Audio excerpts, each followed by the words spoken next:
নারীদের জীবনটা হচ্ছে নৌকার মতো, কোথাও স্থির হয় না।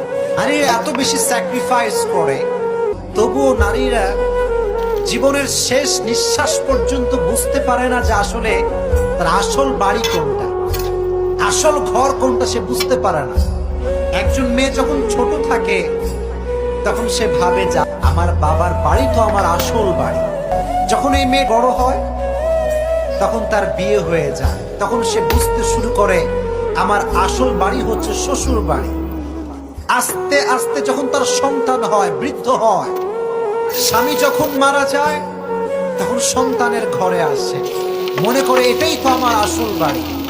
এরকম করতে করতে হায়াতের শেষ নিঃশ্বাস ত্যাগ করে ফেলে, কিন্তু নারী বুঝে ওঠে না তার আসল বাড়ি কোনটা। ঠিক কিনা বল?